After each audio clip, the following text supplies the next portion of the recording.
Good evening. This is Tuesday, January 6th, the first video chat of the new year, 2009.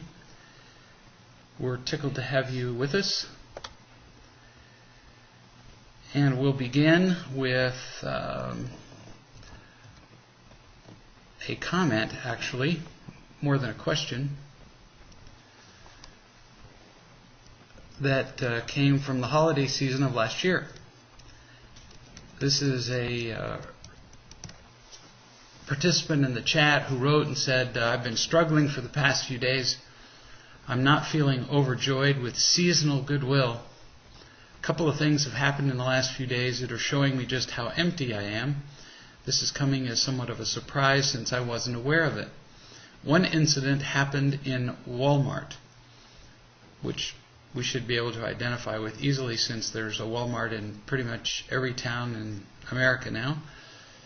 I had parked my shopping cart in a place other shoppers could get around, and I was looking at soap trying to decide which kind to buy. When I turned around and went back to the cart, it was gone. Not only did it have all of my purchases in it, but I had left my hat from Peru in the cart, not an easily replaceable item. So it's pretty obvious that it was your cart, since it had, an item that was obviously, unique and all of your stuff in it. I spent a good 10 minutes running up and down the aisles looking for it and talking to various Walmart employees and getting madder by the minute. Then I went down another aisle and there was a woman pushing my cart and loading her stuff in the front, where you'd put a child if you had one, that little thing there in the front. I don't know what you call that, the little child seat thing. Greg, I was not nice to this woman. Whatever I knew about real love was long gone from my head. I didn't yell, but I was clearly angry. She unloaded her stuff and said, "I don't see why you're so upset. I gave you back the cart." I love it when people justify, this is me speaking, their complete disregard for other people, don't you? It'd be like somebody stealing your car, and then after they'd had your car for a week and the police picked them up and you're getting your car back and they say, well, you got your car back, and people have done that. It's amazing the justifications that people come up with for their selfishness. And then you continue. That struck me as insane since it was my cart. Yep, I was feeling like a huge victim, very angry, and I sure wanted to be right. Pretty silly in retrospect. I hate feeling this way. Sometimes I do despair that I'll ever stop letting this kind of thing upset me so much. As silly as it seems, I felt violated, way out of proportion to what was going on. And yet, it's understandable. I mean, we all carry with us a certain amount of love. We don't know how to put a number on it, but it really is quantifiable. And stressful events and people all empty a bit of that love out. And what those events do is help us identify just how much love we have in our buckets. That's what they do. So we have X amount. And when we get sick, and we get tired, and people yell at us, and people take our shopping carts in Walmart, then we just discover how much we have. And so here we thought we had a whole lot, and when people do things, we just discover how much we had. It may be less than we thought. So really, these events that happen to us are really kind of like informative. They're little barometers that tell us, what's going on for us. This lady was flippantly saying, I don't care about you, and she really didn't. And you didn't like it. It just, happens that you weren't ready for an I don't care about you in that moment. And So it just informs you that you weren't quite as full as you thought. So what could you do differently next time? So now you know what it really means, and what do you learn from it? Well, identify sooner that this woman really was inconsiderate and selfish and had no regard for you, whatever. 0. Other human beings obviously don't mean very much to her. And if you could identify that sooner, then you would realize that it really didn't have anything to do with you, that it was all about her. This was a big deal to you because you made it about you. You thought she was doing this to you. This woman doesn't care about anybody. She would have done this to anybody's cart. It wasn't very long ago. I was in a restaurant. I was in a Chinese buffet, in fact.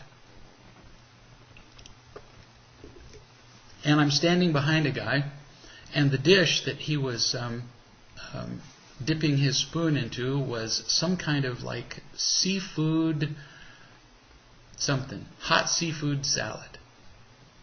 But what it really was a shrimp salad. And so there's shrimp mixed in with, cooked broccoli and celery and, that kind of thing. And so about every, third piece of cooked something was a piece of shrimp. And so what he was doing was going through and carefully picking out every single piece of shrimp in the seafood dish, so that when he was done, there were no shrimp. He regarded it as a bed of whatever to present the shrimp to him, so that when he was done, there were none left for whoever was behind him, which happened to be me.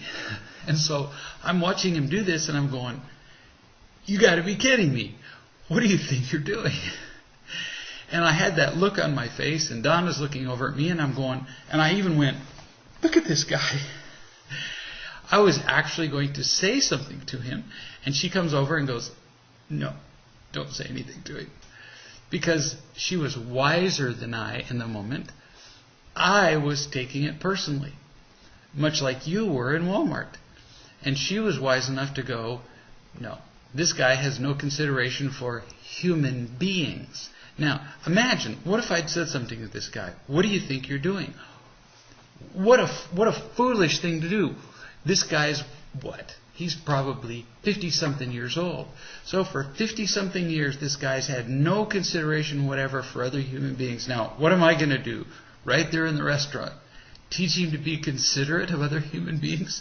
Which, of course, was what you thought you were going to do in the middle of Walmart with this woman. Probably not going to be a successful venture, huh? So we had similar goals, similarly foolish. But she just touched me and said, probably not. And I realized in that moment, probably not. And I got over that in about 3 seconds. But I thought about it. So I understand what you were going through, easily. Now, people don't do things to us. Everywhere they go, they simply demonstrate they demonstrate who they are. And this woman was simply telling you, I don't care about you or anybody. Next person says, let me tell you about something that happened at work. Susie, one of my coworkers, was at the photocopying machine. Now, the writer is a man, which has some relevance to what went on. So he's a man, and Susie, his coworker, was at the photocopying machine. She turned to me and said, go get some paper for the copying machine. Now, I had many problems with this. First, she spoke very rudely, and she's known as a rude person. Second, I was quite busy at my desk, and she had nothing to do. Third, she's in a lower position at work than I am. So I asked her, what is your position? I mean, who are you to tell me what to do? And you get paid the same as I am, or less. And where in the law does it state that you have the right to tell me what to do? So I said to her that if she asks me in a proper manner, I would consider getting the paper. But She's not my manager to tell me what to do. She thought I was joking. I then said to her that I was dead serious and that if we ever have to work together, this is no way for her to talk to me. Especially since she talks like this to her boyfriend and her brother. Then she burst into tears and said that she did ask me nicely. I said to her again that if she had asked me nicely, I would not have had the problem fetching the paper. So, I want to just look briefly at what happened here. She was rude. Let's just accept that she spoke to you in a rude tone of voice. And if she is rude to other people and she spoke to you abruptly, let's just accept that she was, instead of arguing about it. So, what is rudeness? Rudeness is attacking, and it's for the purpose of getting a feeling of power over other people. And it's very likely that she did that. People do that all the time. If you had felt sufficiently loved, you could have done one of two things. If you'd felt like it, you could have gotten up and gotten the paper. You might have. But being loving doesn't obligate you to get the paper. You were busy. And, like you said, she was of lesser whatever, rank, position, whatever in the office, so you weren't obligated to get the paper. You could have simply made the decision not to get the paper. That still could have been a loving decision. Now that's confusing to people. How can you say no to somebody and still be loving? Because you also have an obligation to care about the well-being of the company. And if you're busy doing something else, then you would be caring about the well-being of the company to stay busy doing what you're doing. You're not obligated to do what she says. And real love never means that you have to give somebody just what they want. Real love means caring about the happiness of somebody else, which is not the same as caring about their convenience. Somebody being happy means that they feel loved and that they are loving and that they are responsible. So, if somebody's standing around doing nothing and they tell you to go do something that's their job, doing what's their job is often, in other words, helping them to do it that is their job, is often not the loving thing to do. For example, in the case of a child, or in this case, in the case of a coworker. So you don't always do what somebody tells you to do. That's not often the loving thing to do. Anyway, so you could simply have said, I'm too busy. That would have been easily a loving thing to say. But you didn't do that. You really screwed up. Now keep in mind, I'm not criticizing you here, not attacking you, but what you actually did was you changed the subject. She said, go get the paper. You would have stayed on subject if you'd simply said, yes, I'll go get it, or no, I'm too busy. That would have been an answer. Yes, no. But you changed the subject, and boy, baby, did you ever change the subject. Because then what you did was, you brought up her position at work, which you said was inferior. Then you brought up her pay, which was another subject. Then you brought up whether the law obligated you to do what she asked. Boy, those are very actually threatening subjects to somebody who already feels insecure about themselves. So you've brought up 3 additional subjects. Then you told her that she didn't ask nicely, which is a 4th subject. I mean, this could hardly get much worse. This is a direct insult to tell her that she hasn't asked nicely. So this is like out of a comedy skit. I mean, you're just making this awful. But just when it, you'd think that it couldn't get much worse, you actually did make it worse. Because then you said that she wasn't your manager and she couldn't talk to you in the horrible way that she talks to her brother.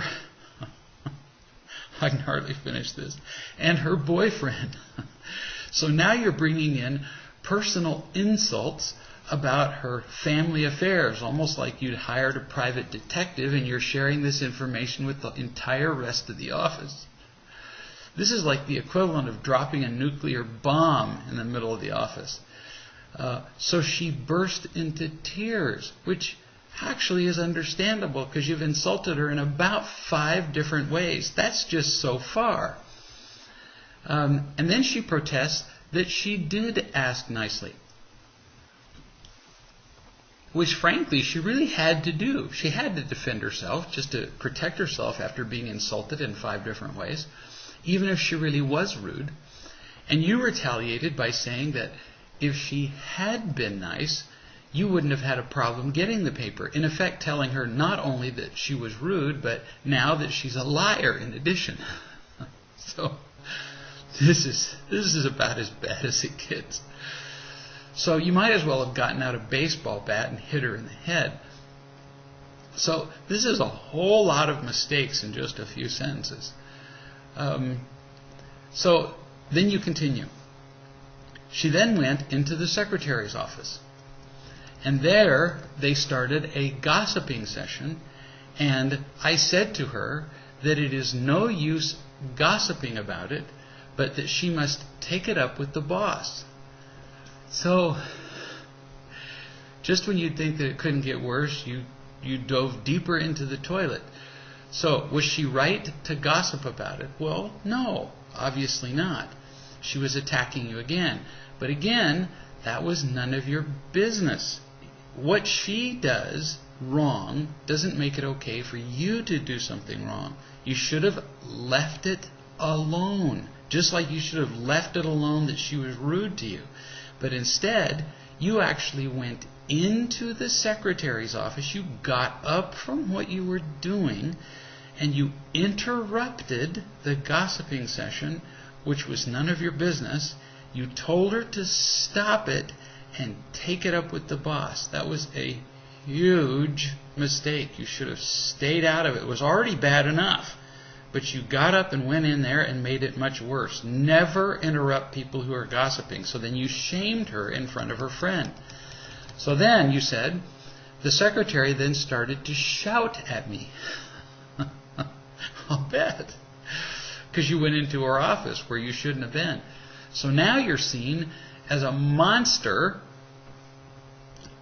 in front of one of Susie's friends. And so she's coming to her assistance, and now she's going to duke it out with you. So this is really getting to be terrible. Now she has an ally on her side, and you're being painted as an evil villain on one side, and now she's got friends on her side, and this is just getting worse and worse. Then you continue. I lost my cool and asked her why she's getting involved with this matter when it has nothing to do with her. So now you're visibly angry, which is going to make you look foolish in front of everybody. So everything you do now is only going to make you look like the bad guy.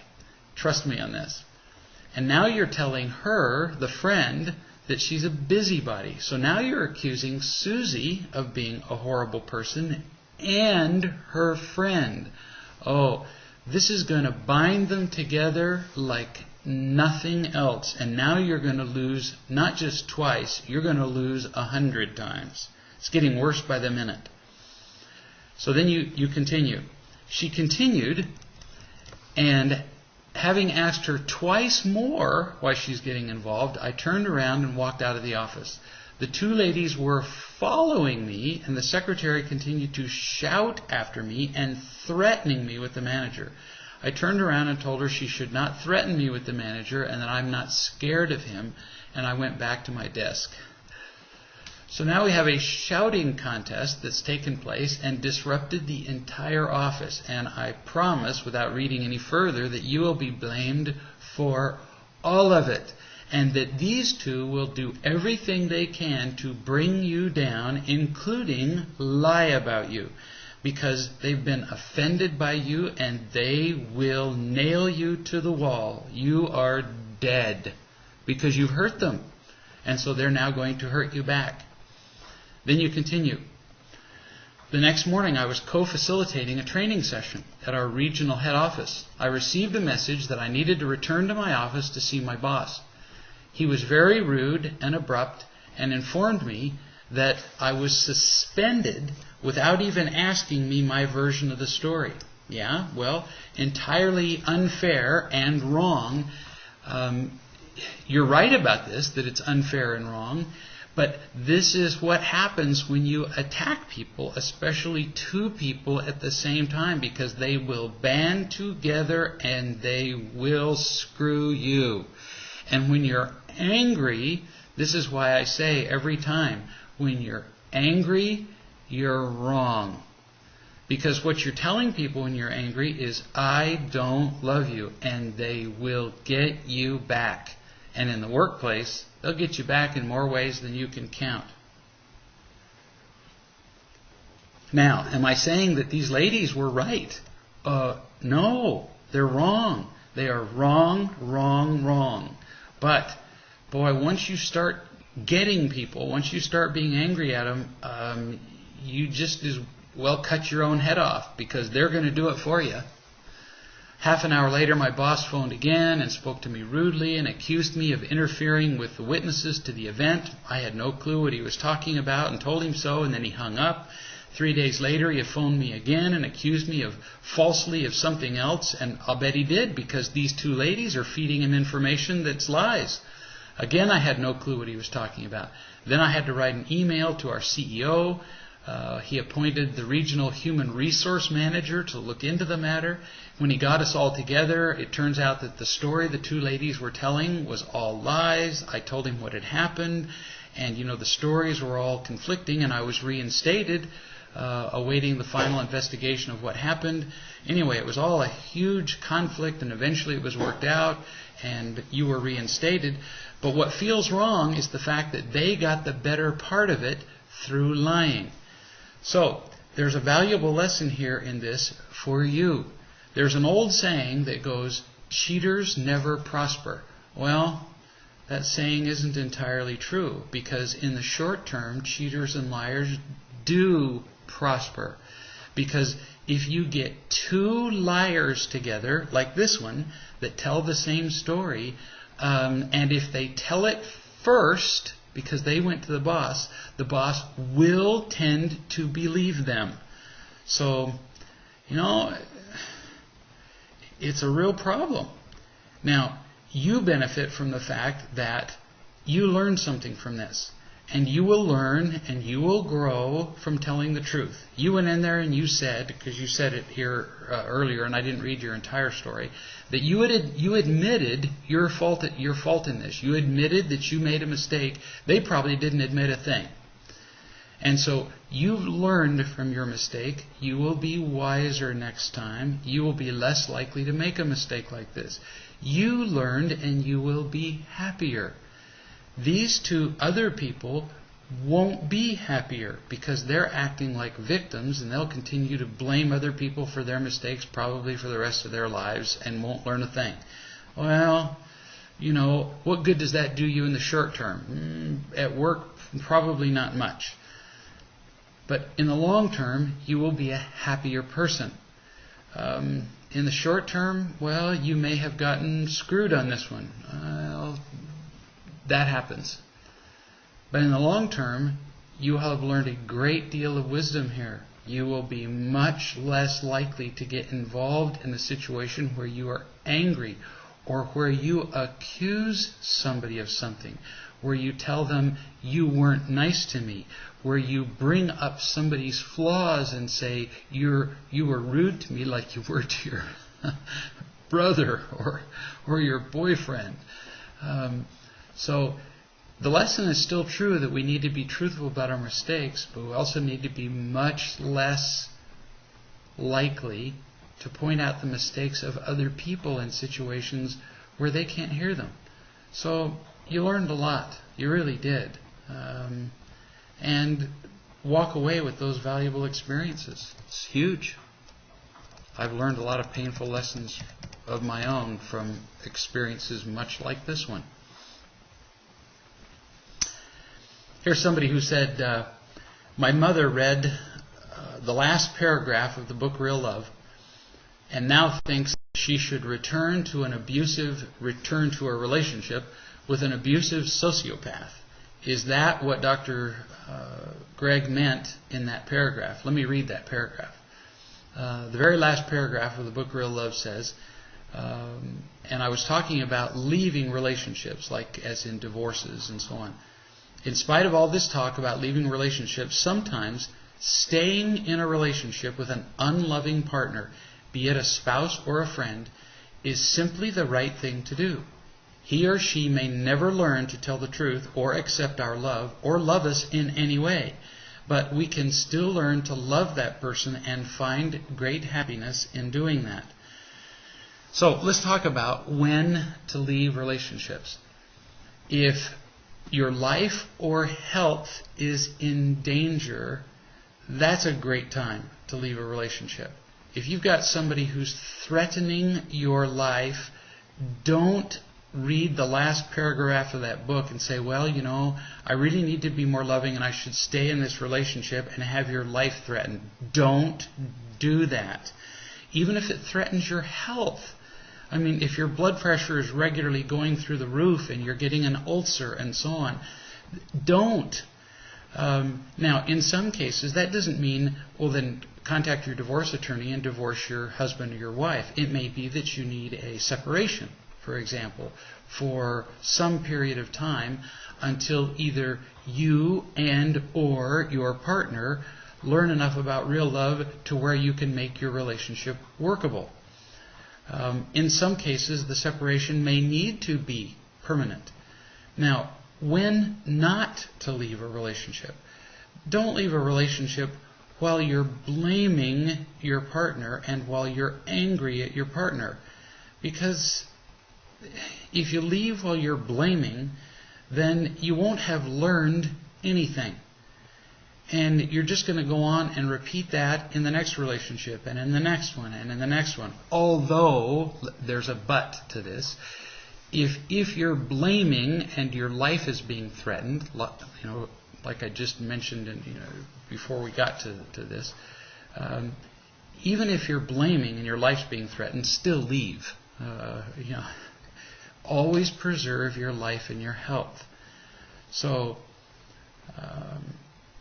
but always in a relationship, try to learn about real love before you leave, but not at the risk of your life and health.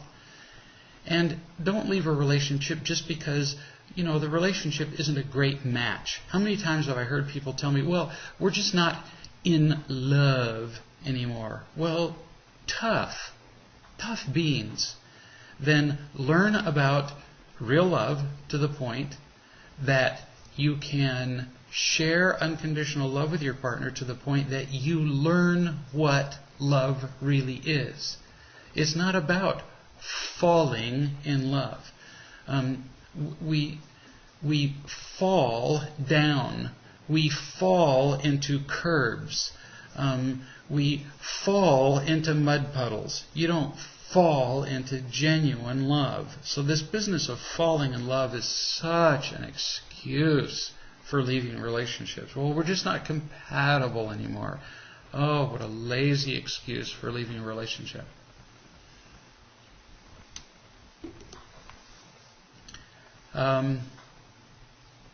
But some people, and what that last paragraph in the book was about, is that some people still manage to find great happiness in relationships where their partner will never return as much love as they give, where their partner, in fact, will never return very much love at all. For example, there are people who stay with partners who have a stroke. There are people who stay with partners who become chronically ill from a number of causes. And there are people who stay in relationships with partners who don't have a physical illness, but who just aren't very loving. But they benefit from the rewards that come from just being unconditionally loving.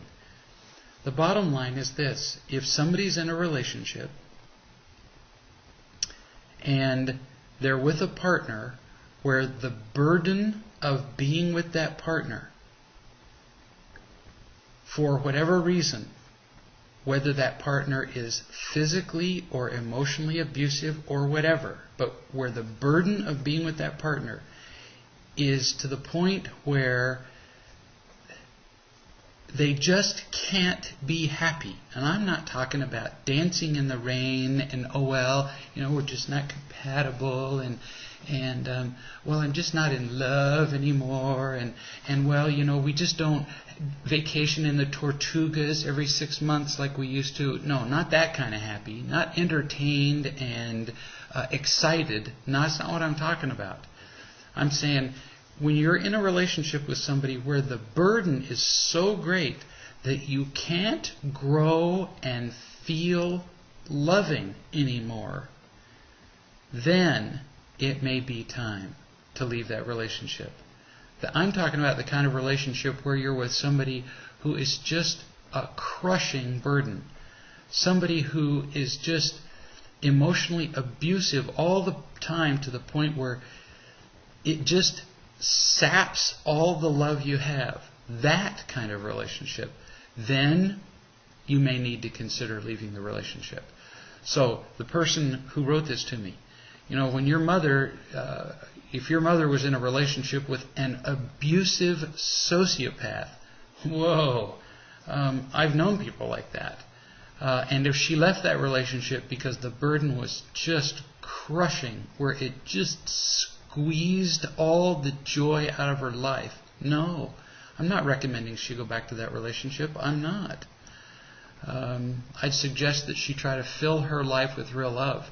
And if at some point, if she feels filled up with enough real love where she goes,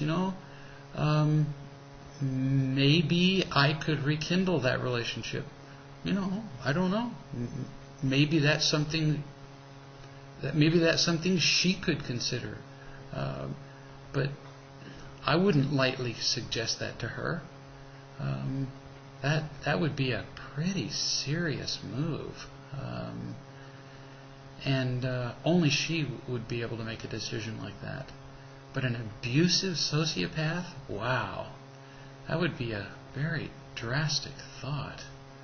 So, no, I wasn't. That last paragraph wasn't meant to suggest that at all. And anyway.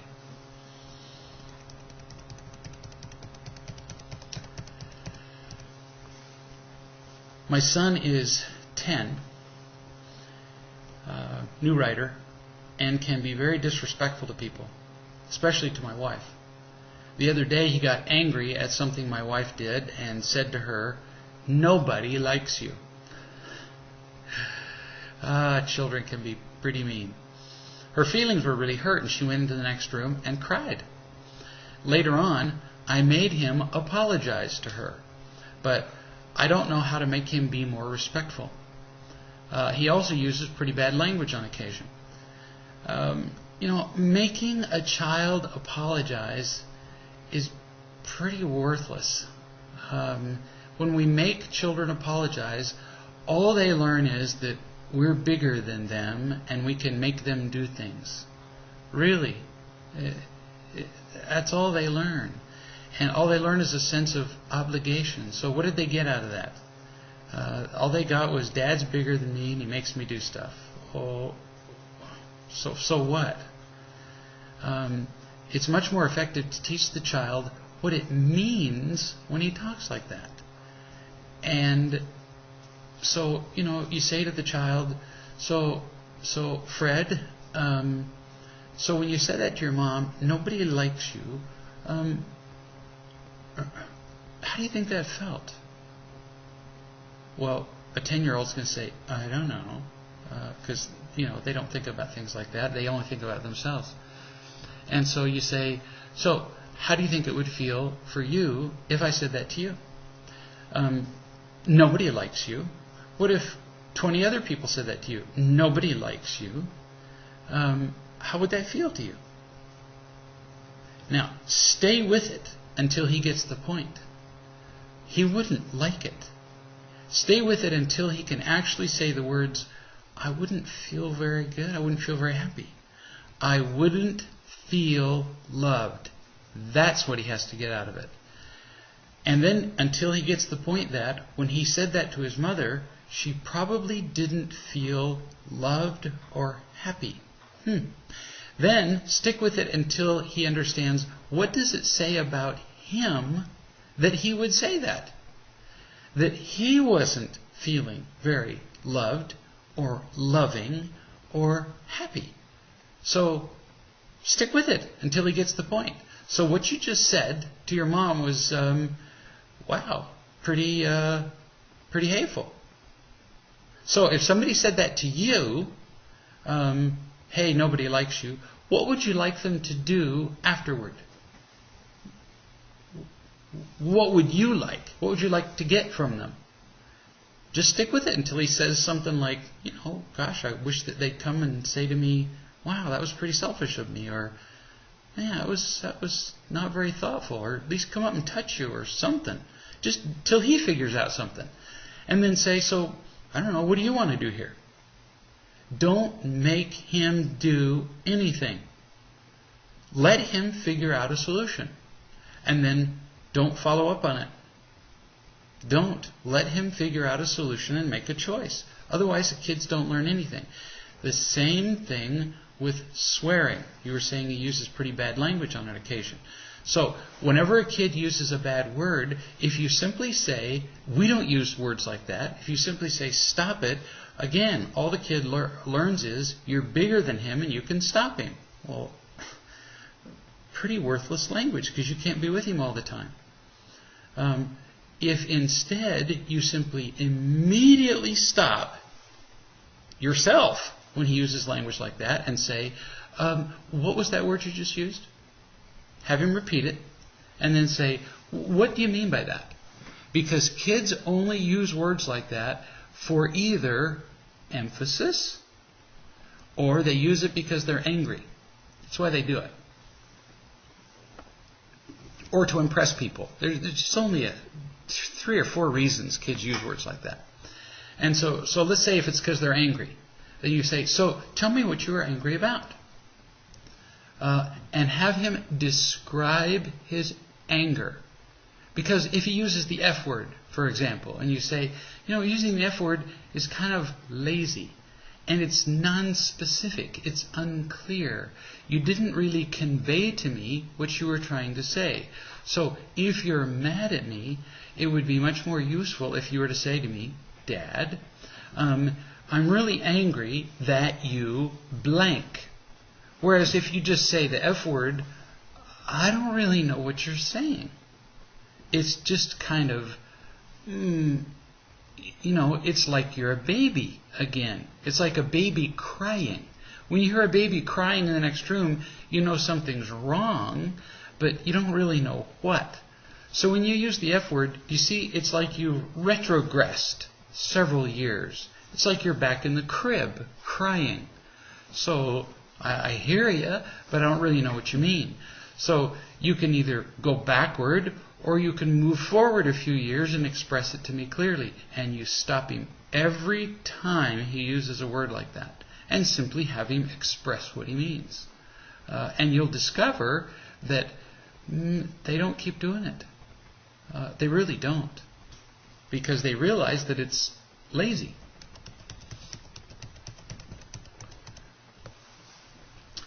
My new writer.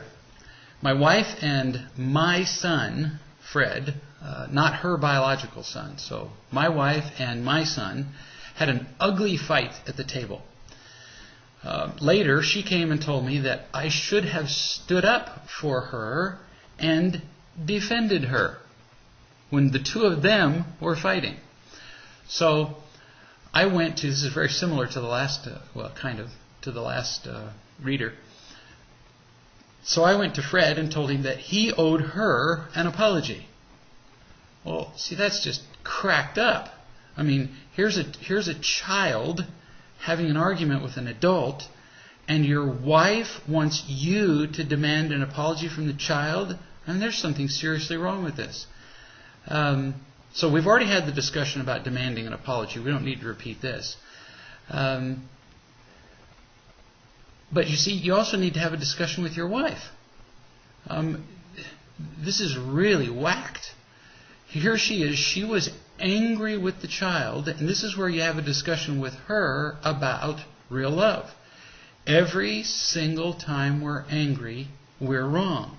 So if she wants to be a responsible adult in the household, and this is what you need to talk to her about, if she wants to be a responsible adult and be an example of adulthood as a parent, you need to ask her, what role do you want to play in the household? Do you want to be one of the children, or do you want to be one of the adults? Ask her. Well, I want to be one of the adults. Cool. And do you want to be, have a parent role or a child role? Which? Parent or child? Parent. Great. Then the role of the parents in this household is to love the children. And explain to her, all you have to do is read any one of the real love books, explain to her how anger is always unloving. Every single time. Every single time I'm angry, I'm saying, look at me, me, me. Look what you did. Look what you didn't do for me. Or look what you did to me. And while I'm saying me, me, me, there's no way on the planet that I can be caring about you. So, if she wants to play a parental role, an adult role, there's no way she can be expressing anger at the child. Do you see? And so to be demanding an apology from the child is, let me think, lunacy. Now, what if she plays the game which stepmothers or stepfathers, the step-parent, often do with the spouse, and that is, oh, so you're putting the child ahead of me. Oh, this is a moment of death between two parents here. So, you're putting your child ahead of me. At which point, of course, you're put in this awful position. And another way she can just screw you to the wall is if she's read the Real Love and Marriage book, which is to say, you're violating the primary decision, which is that you should always put your spouse before every other relationship. At which point you may be feeling like, uh-oh, I'm doomed. But it's really not that difficult, because the primary decision says that you should put your spouse before, or your partner before all other relationships. But you don't put your partner before everything that is right. Do you hear this? You put your partner before all of the relationships, but not before every other principle. Get this? This is really important. For example, what if your partner says, I don't believe in gravity any longer? And what if your partner then says, I want you to prove your commitment to the primary relationship by jumping off this 1,000-foot cliff, because she doesn't believe in gravity any longer. So would you have to prove your commitment to her by jumping off the 1,000-foot cliff because she doesn't believe in gravity? Do you see how stupid this is? So what she's doing in the argument with your son is saying that she wants you to prove your commitment to her by violating all that is right in relationships, by violating all the laws of love, all the laws that make relationships work. Do you see how crazy that is? If you violate the laws, all the laws that make relationships work, in other words, that make love work, then your relationship with her won't work either. So, you can't violate the laws of relationships to make her happy. You can't do that. So, you have to do what works to make all relationships work, not just the one with her. And that includes the one with your son. So anger never works. It never does. Not with her, not with him. And so what you say is, in our family, we have certain rules or guidelines or laws that make everybody happy, including you.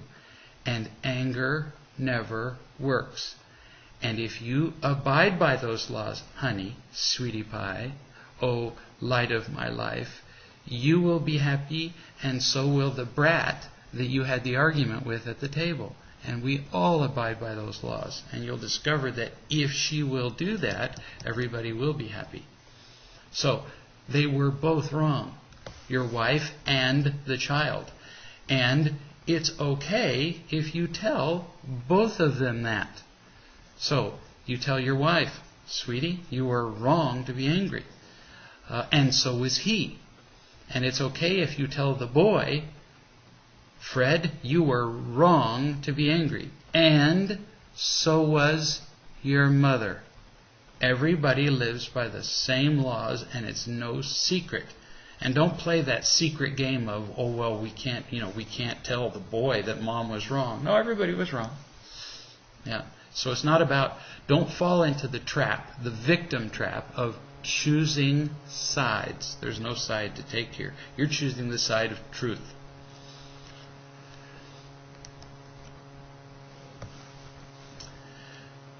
My 8-year-old daughter is angry a lot. She lashes out at me and her siblings unexpectedly by yelling angry names and words.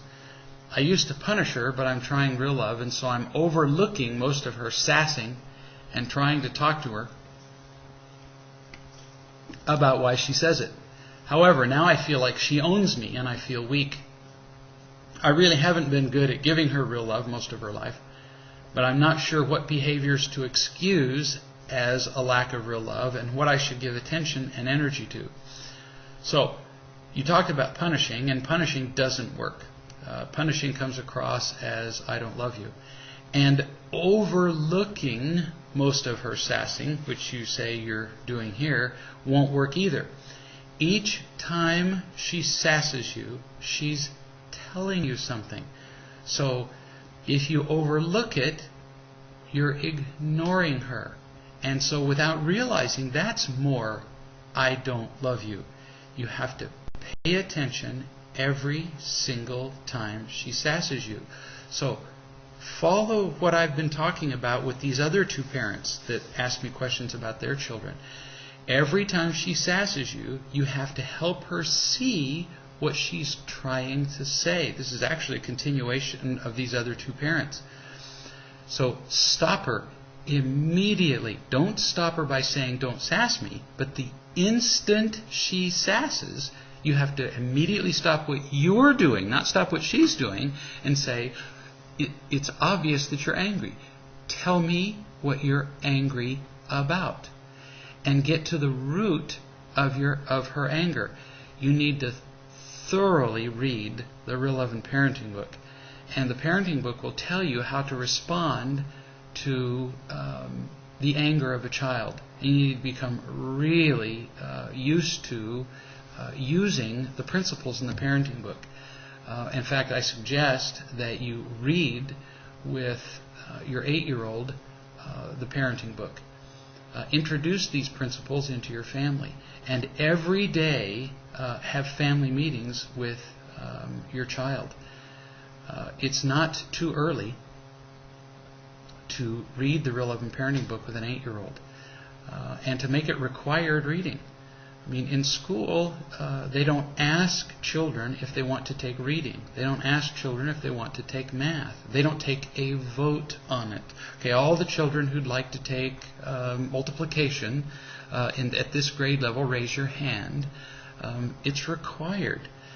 And it should be absolutely required of children who want to be happy to learn the principles of unconditional love. How could they possibly be happy in relationships with each other and with their parents unless they understand what love is? So I suggest that you do that with your daughter, and that she understand why she's angry, which would include a discussion from you that up to this point in her life you have not known how to unconditionally love her. And in the parenting book, it will give you exactly the words to speak to her. So as you read that, you'll get a discussion about what to say to her, about what she's not gotten to this point in her life. There's a discussion in there about exactly what to say to her, about what her anger means. There's a discussion in there about what to say to her when she's angry. All of that's in there. And so I suggest that you read it with her, word for word out loud, and it will benefit you more than I can say.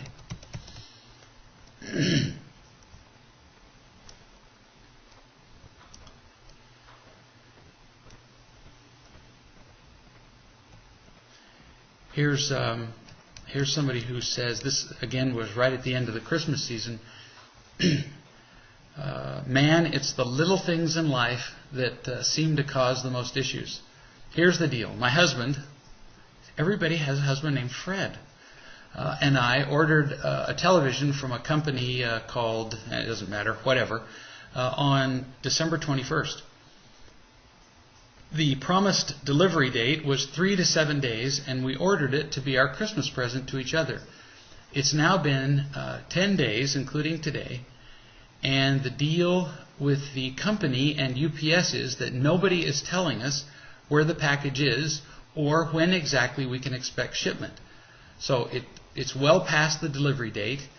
It hasn't gotten to her house or to your house, and nobody even knows where the television is. So obviously the contract has been violated. You continue. I asked the company how to cancel my order, and I was told to refuse delivery, and it would be returned to them, and they would credit our credit card. I want to go to an electronics store nearby and buy my television there. I'm anxious and excited about getting my television and feel really disappointed and angry that it's not here yet. I wanted it here at least by tonight. When I suggested this to my husband, who is a Bible-thumping Christian, he shot my idea down and gave me a lecture. He asked me, what would Jesus do? Of course, it's hard to picture Jesus ordering a television in my mind, but I'll try that. And how is this showing mercy and compassion? And how is this being patient and Christ-like, and so on, and on and on. I felt so angry listening to him tell me that I wasn't being a good Christian because I wanted my TV. What do you think? Is it loving, in other words, to cancel a contract like this? Sweetie, it's a contract. It's not a real love relationship. Contracts are not unconditional. They are, in fact, by definition, conditional. They're about exchanging.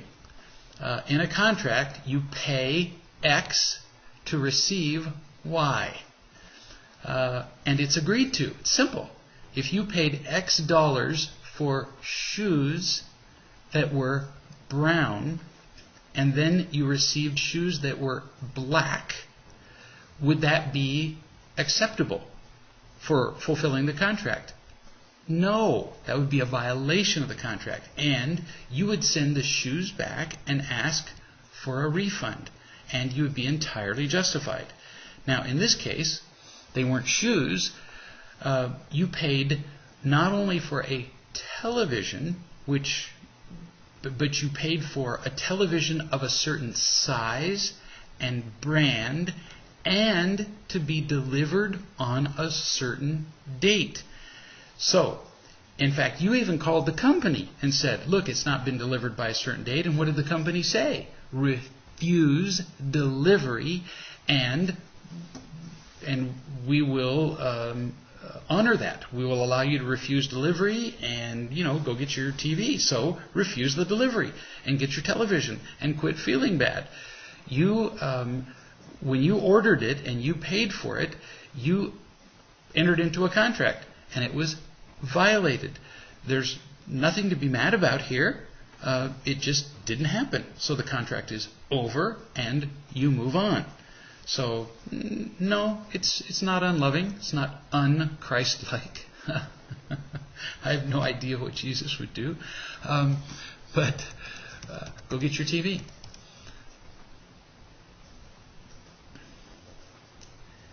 For some reason, we have a lot of questions about kids. What do I do when my child gets angry at the consequences I impose when he doesn't do his chores or his homework? Sometimes we get into quite the arguments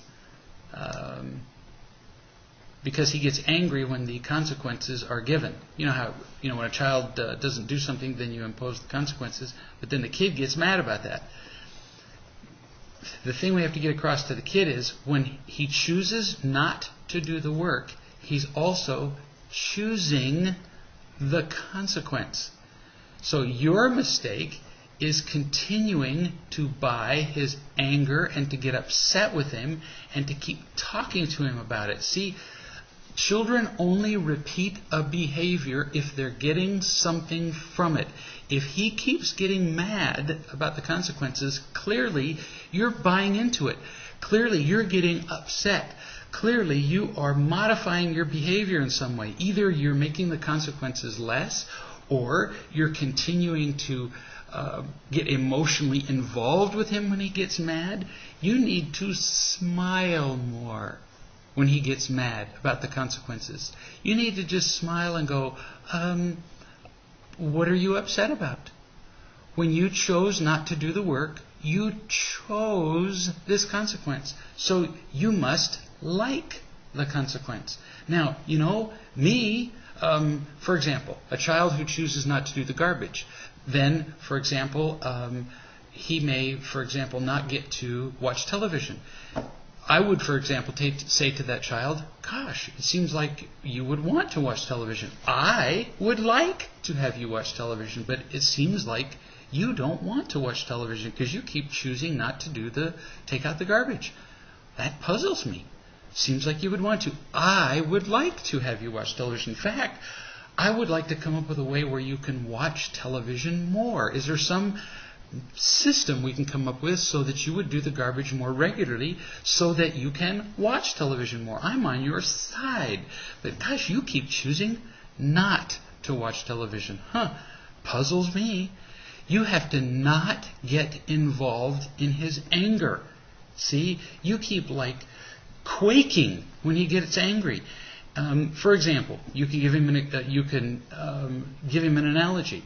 If you jump too high out of a tree and you break your leg, would you get angry at the tree, or would you be annoyed that you chose to jump too high out of the tree? Whose fault would it be? The minute you leave the branch of the tree, you chose to break your own leg. And that's what you chose to do here. The second that you choose not to do the garbage, you choose not to watch television. Seems kind of dumb to me, but you keep doing it. And then you need to smile because it's his choice. So you just go, your choice seems kind of like a dumb choice, but you keep making it. But you keep buying into the fact that somehow you're responsible for it, and you're not. We buy into this thing. So don't feel responsible. And at present, you do. If you didn't, he wouldn't keep being angry at you. He's getting something out of it. So, great questions. And we got some that we didn't quite get to. So please send us some more. Send me some more questions to greg@reallove.com. We'll try to get to yours next week if we didn't get to it this time. And we look forward to seeing you next Tuesday. And in the meantime, remember that it's always about real love. See you next week.